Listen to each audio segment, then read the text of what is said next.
One of the ways that I help myself to stay organized is by thinking of my future self as a different person that I need to communicate with. Now, that might sound a little bit silly, but if you think it through, it's a pretty handy way of making sure that you put all the information in so that when you're in that future position and you can't necessarily remember what you were doing, you've got everything you need to be able to work out what's going on. So when I leave notes for myself, I tend not to leave cryptic ones, which say things like, make this better, or a bit blue. You need to make sure that you're spelling it out as if it was a message for another person. Now, I'm a great believer in using markers, and the markers functionality in Premiere Pro is really good. It's also partly improved by the way that Premiere Pro uses selection to define where markers are going to be added on the timeline. I'll give you a quick example. So here on the timeline, I'm going to click away. I'm going to deselect. And let's say I want to put a comment marker in to tell myself to work on the color here. I'm a little bit worried that some of this media is burned out. You can see on the top of the arm there, we may have lost detail, and that could be a problem when I get into my grading. Now, it's okay because this is behind the scenes footage and we all expect that to be a little bit rough, but it's something I need to be aware of. With nothing selected on the timeline, if I now press the M key to add a marker, it's going to be added to the sequence. And if I go to my markers panel, you can get that under the window menu if it's not displayed right now. I can now add some comments. In fact, if I want to, I can double click on it and add comments in there. But I have to say I'm a big fan of this markers panel. I find it a little bit more convenient and a little bit easier to click on than these tiny little chevrons in the timeline. So I'm going to click in here and say something like check the luma level on this shot.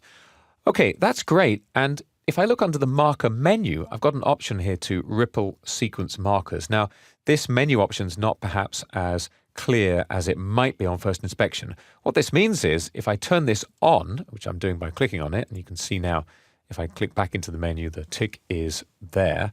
With that option on, when you do anything on the timeline that would ripple the contents or change the duration of the sequence, the markers in the sequence will move with the content. And I'll give you a really simple example. I'm just selecting a shot here. I'm going to undo this in a moment, but I'm going to hold down Alt or Option on a Mac, and I'm going to press Backspace, which is going to ripple delete this clip segment, and just watch the position of this marker. So I'm pressing Alt Backspace, and it's pretty clear what's going on. That marker has stayed in sync with my content. I'll just undo, Control Z, Command Z, and it goes back again.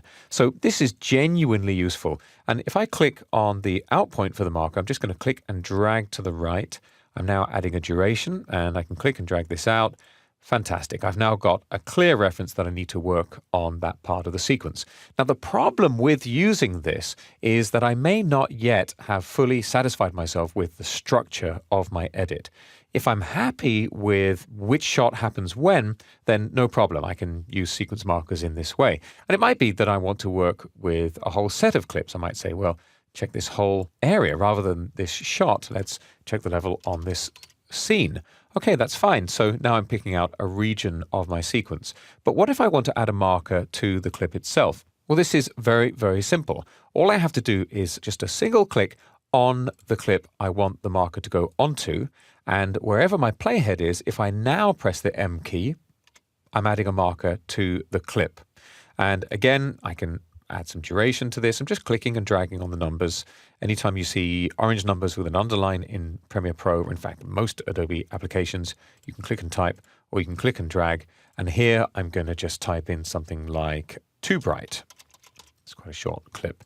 And right away, you can see if I zoom in a little, there we go. I've got that marker. Now this marker, because it's on the clip, is going to move with it in my sequence. And if I press F for match frame, you can see it's appearing here on the master clip. These markers are a little bit unusual because most of the changes you make inside a sequence to a clip segment don't update the master clip in the bin. They really just apply to the clip segment itself. Consider, for example, adjusting scale in the effect controls panel, or even adjusting the audio channels on the timeline. It won't change the clip in the bin, but the markers do. These are a form of persistent metadata that will travel now with that media, in fact, wherever you use it. And one other way of working with markers is to use them as something to remove. If you realize that, okay, I've dealt with that now, I don't need to keep that marker anymore because I've checked the brightness, then I can delete it. I can just right-click up here and choose Clear Selected Marker, and now I've removed the note. And this is actually very much how I work. I cover my sequence in markers and comments. Every application has some way of marking up your sequence, and I'll just leave notes for myself. And I know the edit is complete when I look at my timeline and there are no markers left to read. So it's a quick way of seeing if more work needs to be done. So that's just a few notes on using markers as you're developing a sequence in Premiere Pro.